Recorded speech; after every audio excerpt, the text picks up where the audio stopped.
un des points forts de notre méthode de travail pendant les 6 ans, c'est la concertation dans tous les dossiers et la concertation à tous les niveaux, c'est-à-dire en amont, pendant la préparation, pendant la réalisation et ensuite pendant la concrétisation. Alors ce qui est important, c'est les grandes lignes de ce projet que nous allons porter. Donc un projet crédible, ambitieux, réaliste.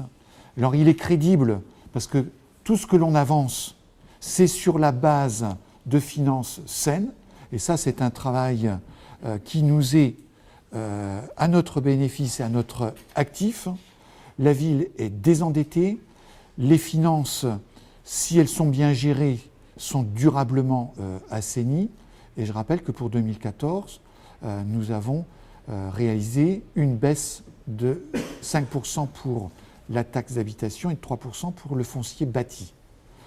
Alors, les opérations structurantes, ce ne sont pas des lignes, des projets, ce sont des choses qui sont financées, dont on a les financements, quelquefois à hauteur de 80%, donc c'est le maximum, et la plupart du temps entre 50 et 70%.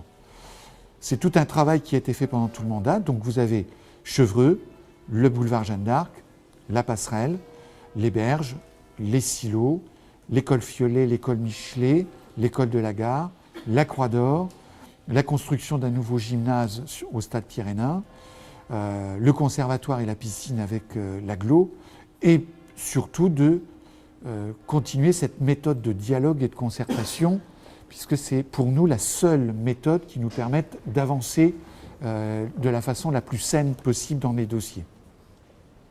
Alors on a un projet qui est aussi ambitieux et réaliste, c'est le projet Cœur de Ville, projet qui est là pour donner de la dynamique au niveau de l'économie et du tourisme pour la ville, pour tout le territoire de l'agglo, mais qui est basé sur le centre-ville. Sur la gare, c'est la plateforme multimodale. Donc là, c'est un projet qui sera en concertation avec l'agglo, la région, la SNCF et RFF. C'est tout le dossier en cours avec le SIAT et le dispositif du FLO sur le plan économique.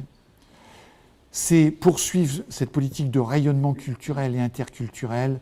Et il faut savoir que bon nombre de villes envient ce programme que l'on a au niveau du MAI, mais que l'on a aussi sur les centres sociaux, que l'on a aussi avec les collèges, avec le lycée et avec les écoles.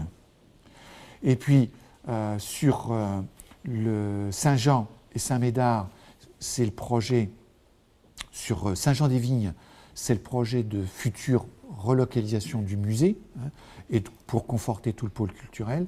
Sur Saint-Médard, c'est la sauvegarde du patrimoine. Et pour conclure, je dirais que nous sommes tous des candidats à l'écoute, qui actuellement travaillons comme si de rien n'était, à suivre les chantiers, avec des dossiers qui se poursuivent, c'est-à-dire qu'il n'y a pas de coupure, et tout est fait pour que la ville de Soissons continue d'avancer.